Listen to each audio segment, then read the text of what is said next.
My cousin used AI to frame me for abuse. My parents believed her, took my future, and left me homeless.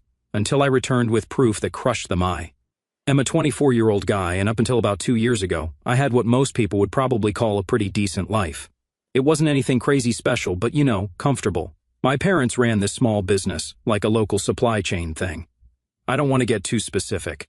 While we weren't rich or anything, they made enough that I never had to stress about basic stuff like some of my friends did.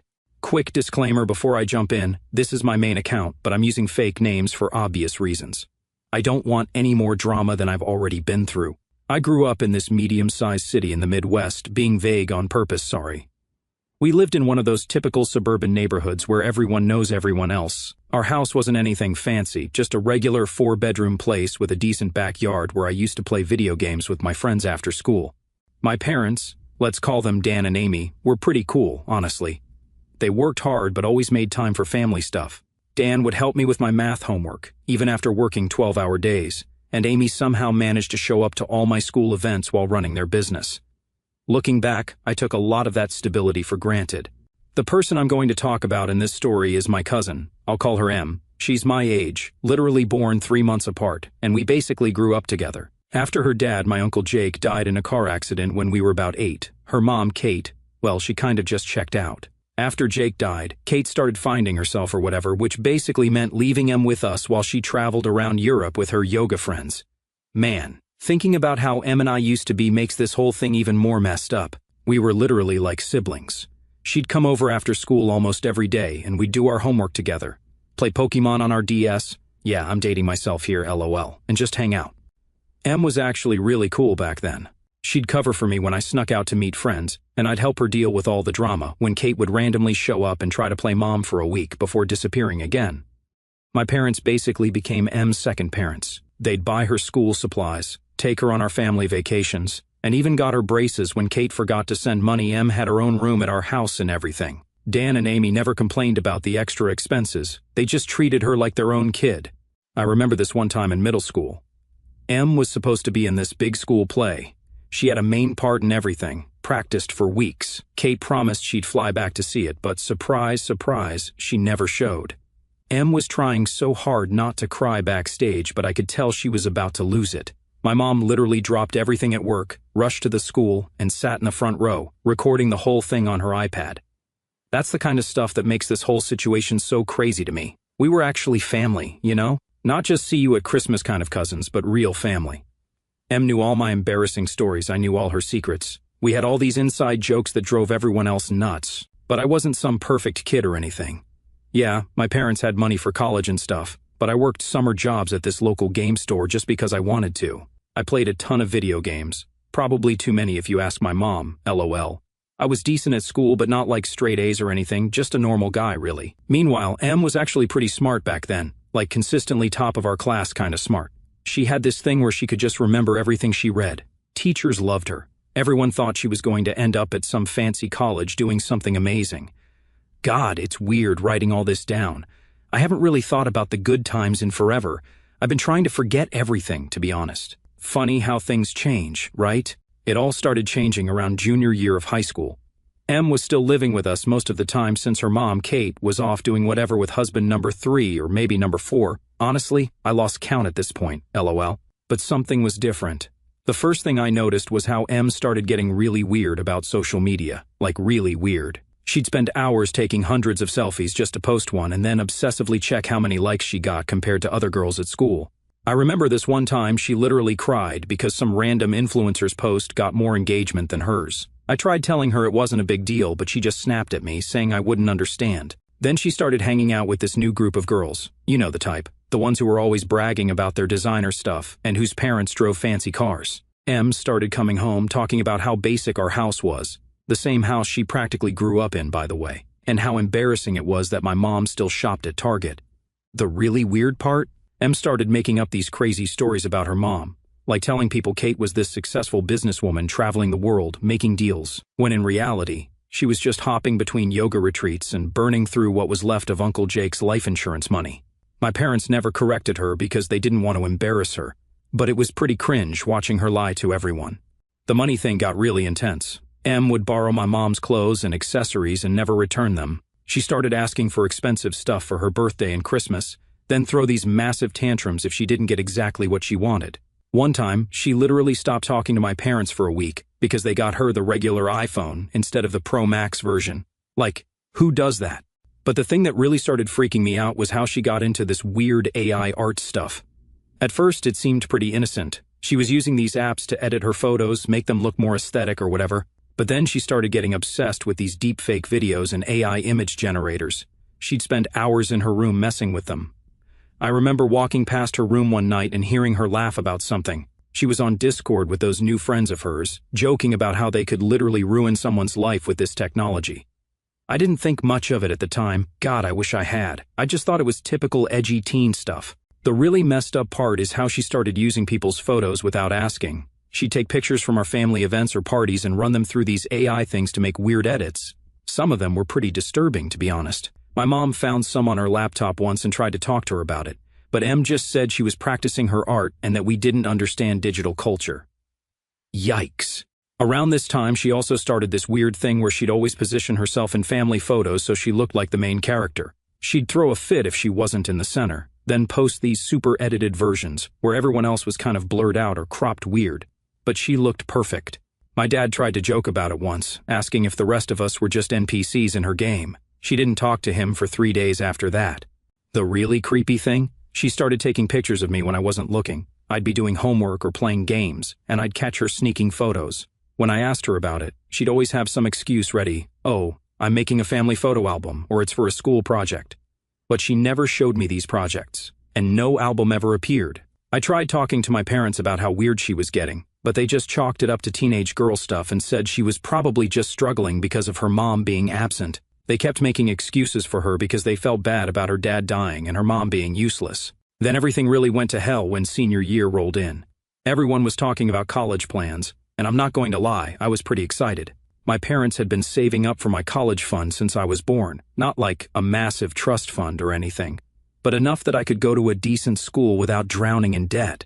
They were always super transparent about it, showing me the account statements and everything so I'd understand how saving worked.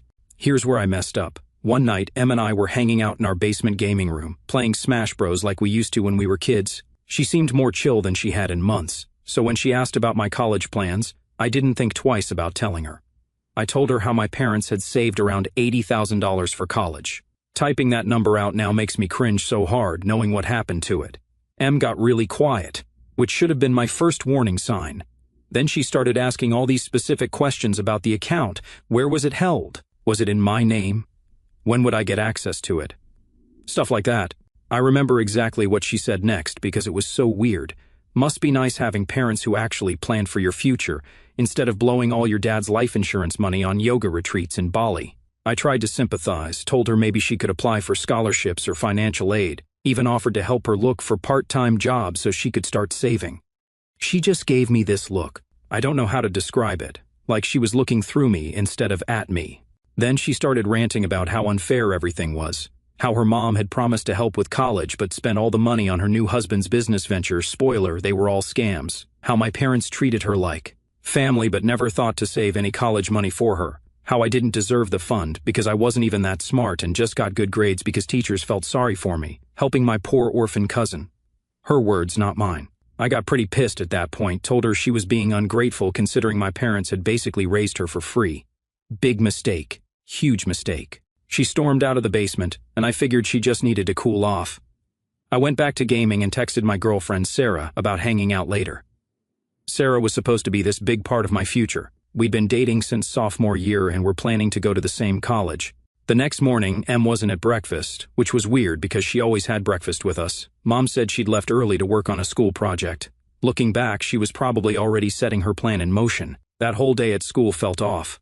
People were giving me weird looks, whispering when I walked by. Sarah wasn't answering my texts. I figured maybe there was some dumb rumor going around. You know how high school is. But this was way worse than any normal high school drama. I got home that day, totally clueless about what was waiting for me. Quick note, writing this part is pretty rough. I had to take a few breaks. Even 2 years later, this still hits hard. When I walked in, everyone was in our living room, and I mean everyone. My parents, Em, and her mom, Kate, who I hadn't seen in like 8 months, by the way. Even Sarah's parents were there. Em was crying on the couch with Kate holding her, which was rich considering Kate hadn't given a damn about her for years. The moment I walked in, the room went dead silent. You know that feeling when you walk into a room and you just know everyone was just talking about you? Yeah, multiply that by like 1,000. I remember asking, "What's going on?" like some idiot in a horror movie. Em started crying harder. Looking back now, her acting skills were pretty impressive, not gonna lie. My mom wouldn't even look at me. My dad just sat there with his head in his hands. Then Kate pulled out her iPad. She had this whole presentation ready, I kid you not. She started showing everyone these Discord servers I'd supposedly been part of, where people were trading AI-generated images. She had screenshots of conversations that looked like they were from my accounts, talking about using Em's photos. She even had fake bank statements showing transfers from crypto wallets that were supposedly mine. The worst part? This stuff looked real, like scary real. Em had spent months learning how to use these AI tools, and she knew exactly how to make everything look legitimate. She even added little details, like inside jokes we used to have, making the fake conversations sound exactly like how I actually type. "What did you do?" Dad asked. I tried to explain that none of it was real, that I didn't even know how to use most of this tech stuff, but Em had thought of everything. She said that was my cover, that I pretended to be bad with technology so no one would suspect me. She even used my gaming hobby against me, saying I learned all this stuff through dark web gaming forums or whatever. Sarah was there too. She hadn't answered my texts all day because she'd been with Em, who was finally opening up about her trauma. Sarah couldn't even look at me, just kept holding Em's hand and glaring at me like I was some kind of monster. What really stung wasn't just that Sarah believed Em, it was how eager she was to throw me away. There was no hesitation, no doubt. It was immediate. She didn't ask for proof, didn't question the absurdity of the situation, didn't even stop to consider that maybe, just maybe, the guy she'd been with for years wasn't some secret monster. She acted like she wanted to believe the worst about me, like it was easier for her to rewrite our history than to face the possibility that she was being manipulated. And the worst part? She didn't just believe it, she helped him. She amplified the lies, made sure our friends heard them, turned every mutual connection against me. I wasn't just guilty in her eyes, I was someone she had to erase completely. And you know what's really messed up? Em used our whole history against me. All those years we spent growing up together, all the time we spent in each other's rooms, all the family vacations. She twisted everything into something sinister, made it sound like I'd been planning this for years. I kept trying to defend myself, but everything I said just made it worse. When I mentioned how Em was the one always taking secret photos of me, she started crying harder and said I was trying to Darvo her. I had to Google that later. Apparently it means deny, attack, reverse victim and offender. My dad finally looked at me, his face cold. "How long has this been going on? I lost it. Are you serious? You're actually believing this? You're all crazy for believing this nonsense. Em is lying. She's just jealous about college. She wants my college fund." Bad move. Really bad move. Em let out this exaggerated sigh, shaking her head like she pitied me. I knew he'd say that. That's exactly why I told you guys he'd bring up college to distract from what he did. Kate exploded. "Oh, we're way past that. You think this is just some sibling drama? You do realize they can press charges for this, right?" I wasn't even listening anymore. My mom was just sitting there, silent, tears rolling down her face. She wouldn't even look at me. I turned to her, desperate. "Mom, you know me. Please, you know me." Before she could react, Em gasped, her whole body shaking. No, don't let him near me." She stumbled back, clutching her chest like she couldn't breathe, then just collapsed, wheezing, full-on hyperventilating on the floor. It was honestly an Oscar-worthy performance. That was it for my dad. He grabbed me by the shoulders and shoved me toward the door, voice like thunder. "Get out." I froze. "Dad, you are not my son," he spat. "I'll have your stuff packed and sent somewhere, but you're not welcome in this house anymore." And just like that, it was over. I tried one last time to tell them Em was lying. Want to know what my mom finally said to me? "I wish I'd never had you." I walked out of that house with just my backpack, phone, and wallet. I didn't even have a jacket. It was March in the Midwest. Sarah blocked my number that night, and I spent that night in my car in a Walmart parking lot. That first night in my car was probably the longest night of my life. It was like 30 degrees Fahrenheit outside, and I only had my thin hoodie. I kept trying to text people, but everyone had blocked me. Em had done her work well. She'd even reached out to my online gaming friends. My Discord was blowing up with people calling me a creep before I just logged off everything. The few people who hadn't blocked me yet were sending screenshots of Em's posts about me. She was playing the victim perfectly, posting about how she was finally free to speak her truth and how she hoped other victims of AI abuse would feel empowered to come forward. She even started some hashtag about AI safety that was getting traction in our school. The next morning, I tried going to my job at GameStop. Yeah, I still had that part-time job from earlier. My manager took one look at me and said they'd heard what happened and that they couldn't have someone like me working with young customers. I got fired on the spot. I was down to like $167 in my checking account. My savings were all in that college fund that I didn't have access to yet. Credit card? Yeah, my parents had already called and reported it lost, so it was canceled. They really thought of everything.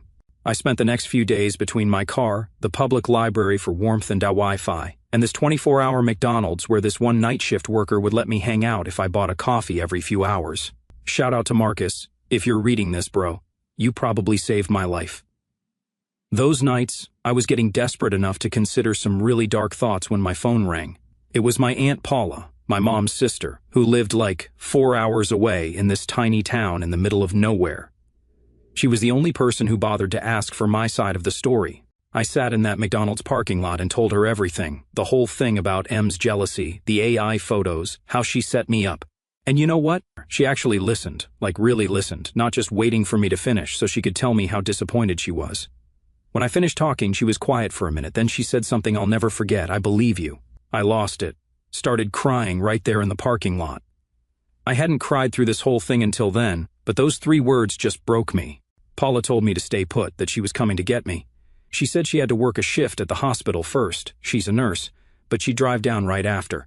She asked if I could hang on for 12 more hours, longest 12 hours of my life. I was scared Em would somehow find out and stop her from coming.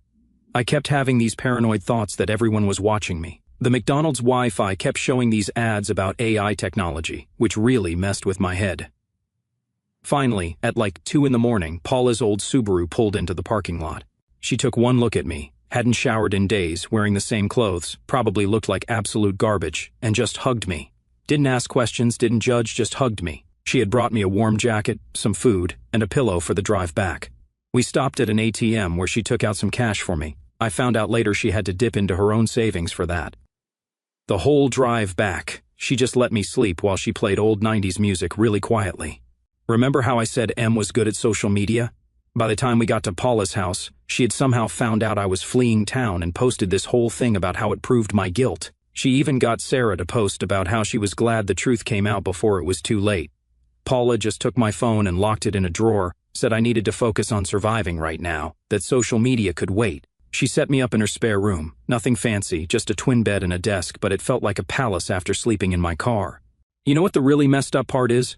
Em had been to Paula's house before, on family trips. She knew exactly where I was going. But I guess her revenge fantasy didn't include the boring part where her victim had to actually survive afterward. Those first few months at Paula's were rough, like really rough.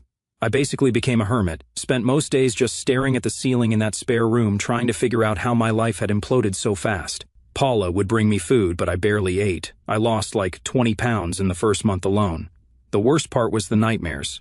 Keep in mind, I'd grown up with social media, right? Like everyone my age, I was always online. But now, every time I saw a phone camera, I'd have a panic attack. I kept thinking everyone was recording me, that Em was somehow watching. Paula had to put a piece of tape over her laptop camera because I was convinced Em could hack into it somehow. Paula was literally an angel through all this. She worked night shifts at the hospital but still made sure to check on me during the day. She started bringing home these random books from the library. Looking back, I think she was trying to show me I could still have a future. About 2 months in, Paula sat me down for a real talk. She said I could stay with her as long as I needed, but I had to start doing something with my life. I couldn't just hide in her spare room forever. She was right, but man, the idea of facing the world again was terrifying. The next day, she brought home this flyer for the local community college. They had night classes in IT and computer science. Ironic, right? The same tech that Em used to destroy my life could maybe help me rebuild it. Paula offered to help with the tuition. I found out later she took out a small loan for this. I still feel guilty about that. Here's where it gets kind of boring, but like good boring. I started taking these basic IT classes. Turned out I was actually decent at it. The teachers didn't know my backstory, didn't look at me like I was some kind of monster. It was nice just being treated like a normal person again. I got a job at this local computer repair shop too. The owner, Mike, was this old dude who didn't give a damn about social media or drama. He just cared if you could fix computers or not. The pay wasn't great, but it was something. Plus, I was learning stuff I could actually use. I started making a routine for myself. Work at the shop during the day, classes at night. Paula would leave dinner in the microwave for me when she had night shifts. Sometimes we'd catch each other for breakfast, me just getting home from late classes, her just getting up for work. We'd share coffee, and she'd do her crossword while I studied. The panic attacks got less frequent. I started being able to go to the grocery store without thinking everyone was staring at me. I even made a few acquaintances at school, not friends exactly, more like people I could do group projects with without freaking out. I found out later that Em was still posting about me sometimes. She'd made this whole narrative about how I'd escaped justice and was probably continuing my crimes somewhere else. But you know what? Her posts were getting less attention. People were moving on to new drama. I knew because for the first time in months, I let myself look. Not directly, hell no, I wasn't about to. Give her the satisfaction, but through an old classmate's public Twitter thread where people were dragging her for being a clout chaser. Someone had linked one of her dramatic Survivor posts, and the replies were brutal. Wait, wasn't this debunked already? One person commented. Another said, girl, if you need money, just say that. And then I saw the one that really made my blood run cold. Some random account asked, didn't her family give her like a ton of money for college? What happened to that? I clicked, biggest mistake. Buried in the replies was a screenshot of Em's old post from right after everything went down, some long, rambling caption about how she was finally getting the support she deserved, alongside a picture of her acceptance letter to some fancy out-of-state university. Someone else chimed in, wasn't her cousin supposed to go to college too? What happened to his fund? I sat there, staring at the words, my stomach dropping because I already knew what happened. I just never wanted to admit it to myself. The day I got kicked out, my dad had said, you are not my son, and I guess he meant it because instead of saving my college fund for me, hell, even just leaving it sitting in the account, they gave it to her, all $80,000 of it. She took my entire future and set it on fire. And for what? Clout? Designer handbags? A fake influencer career? I don't know how long I sat there, but Paula must have seen my face because she gently took my phone from my hands. You don't need to do this to yourself, she said. But it was too late, the damage was already done. Paula helped me set up a new email, new phone number, new everything, not to hide, just to start fresh. The only connection to my old life was this one burner email account I checked sometimes, just in case anyone from my past ever wanted to hear my side of the story. No one ever did. The weird thing is I started getting kind of okay, not happy exactly, but stable. I started learning about how AI actually works in my classes, learned about digital forensics, how to spot fake images, all that stuff. Too late to help my case, but it still felt good to understand it. Around the 1-year mark, I had this moment. I was sitting with Paula, watching some stupid cooking show, both of us exhausted from work and school, eating takeout pizza, and I realized this was my life now. Small, quiet, boring, but mine. No drama, no social media fame, just existing. But then my parents started trying to contact me. It started with emails, like a lot of emails, from my parents. Subject lines like, please read this, and we need to talk, and we made a terrible mistake. I ignored them all. Paula saw them too. We share Netflix, and sometimes I forget to log out of my email on her tablet. Then they started calling Paula, like constantly. She didn't tell me at first, didn't want to mess with my head when I was finally doing okay. But one night, after her shift, she sat me down with this serious look on her face. Turns out Em had messed up, like really messed up. Remember that college fund my parents gave her? Yeah, she blew through it in less than a year. But that's not even the crazy part. Em had dropped out of college after one semester. Told my parents she was taking classes online while she was actually using their money to try becoming an influencer. Bought followers, paid for shoutouts, the whole wannabe famous package, but that still wasn't enough for her. She started pulling the same stunt she did with me, but this time, she targeted my dad. She created this whole fake story about how he'd been inappropriate with her, complete with AI-generated evidence and everything. She said he'd been using the college money to buy her silence. But the really messed up part? She was sloppy this time, got too confident, I guess. She started showing the AI-generated stuff to people who actually knew about that technology. Someone pointed out the telltale signs of AI manipulation, you know, those little glitches that programs leave behind. But Em didn't stop there. When my dad cut off her money, she went nuclear, started posting all this stuff online about him, trying to get him canceled or whatever. She even tried to get my mom involved, saying she knew about everything. Here's where karma finally showed up.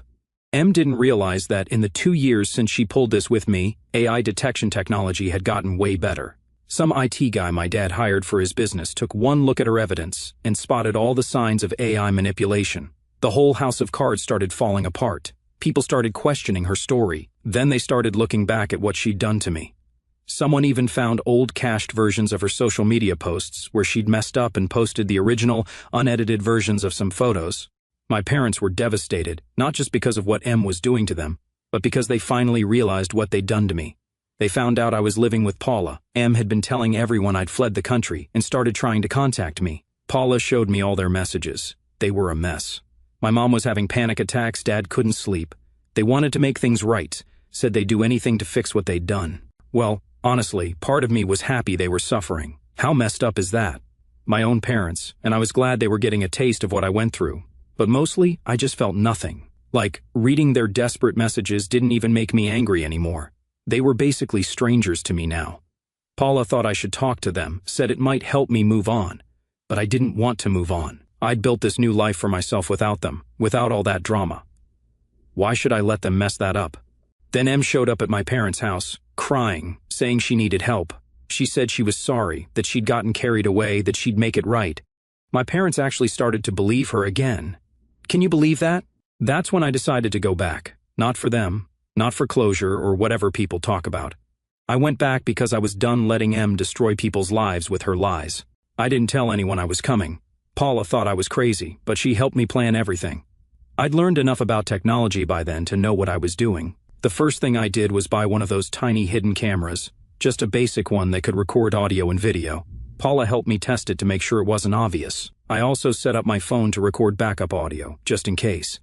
I found out through Paula that M was staying at my parents' house again, playing the whole repentant cousin act. She was still posting on social media about her journey of healing or whatever, but now she was mixing in vague posts about my dad being inappropriate. Classic EM, keeping all her options open. I showed up on a Tuesday afternoon. I chose that time because I knew my parents would be at work. I didn't want them involved yet. M opened the door, and man, it was weird seeing her in person after everything. She'd changed her hair, was wearing these expensive clothes, probably bought with my college fund, but that manipulative look in her eyes was exactly the same. She tried to act shocked, started doing her whole trembling victim act, but I just stood there, calm as hell. 2 years of therapy coming in clutch, I guess. I said I wanted to talk, that's it. No accusations, no yelling, just talk. She tried to say she was going to call the police, but I think something about how calm I was freaked her out. She let me in. We sat in the kitchen, the same kitchen where we used to do homework together as kids, and I just let her talk, let her dig her own grave. I asked her simple questions and watched her story fall apart. The best part? She actually admitted everything, not because she felt guilty, but because she was proud of it. She straight up told me she did it because she could, because it was too easy. She said she learned all about AI tools from some Discord servers, spent months planning everything. Then she started bragging about how she was going to do the same thing to my dad, how no one could prove anything. She literally said, "It's my word against his, and everyone always believes the victim." That's when I took out my phone and played back the last 30 seconds of our conversation. You guys, I wish I had a picture of her face in that moment. She went from smug to terrified in like 0.2 seconds. She tried to grab my phone, but I'd already backed everything up to the cloud. Learned that trick in my IT classes. She started crying, but not her usual fake tears, real, ugly crying. She begged me not to show anyone the recording. Offered to tell everyone she made everything up about me. Even offered to split what was left of the college fund, of which there was nothing left. I didn't say anything, just texted my parents to come home. They showed up 20 minutes later and found us sitting there. Me calm, M having a complete meltdown. I played the whole recording for them, everything. M admitting she made up the original accusations. Her bragging about the AI photos, her plans to do the same to my dad, all of it. My mom threw up, like literally ran to the bathroom and threw up. My dad just sat there, looking like his whole world was collapsing, which I guess it was. M tried one last time to manipulate the situation, started saying she only did it because she was traumatized by her dad's death and her mom abandoning her, that she needed help, not punishment. She pulled the whole "we're family" card. I looked her dead in the eyes and said, "We're not family, we never were." Then I sent the recording to everyone, her mom, my extended family, her friends, everyone who'd blocked me 2 years ago. I also sent it to the college she'd dropped out of, explaining how she'd scammed my parents out of the tuition money. The aftermath was pretty much what you'd expect. M's mom finally showed up, but only to tell her she was cutting her off. My parents tried to press charges, but there wasn't much legal ground since M had technically never blackmailed them for money. She just manipulated them into giving it. My parents begged for forgiveness, like literally begging, but you know what? I couldn't give it to them. Maybe that makes me a bad person, but I just couldn't. I told them I didn't hate them anymore, but I didn't want them in my life either. Last I heard, M's living with some random roommates, working retail. She tried to restart her social media, but nobody wants anything to do with her. Turns out, people don't like finding out they were manipulated. I went back to Paula's house, back to my quiet life, my IT classes, my small circle of new friends who don't know or care about my past. Sometimes I still have nightmares about cameras and AI, but they're getting less frequent. Paula says I should be proud of how I handled everything, says I got justice without becoming like M. I don't know about that. Some days I'm not sure if exposing her made me better or worse than her. But you know what? I'm free, really, properly free. M can't hurt me anymore, can't hurt anyone else either, and that's enough.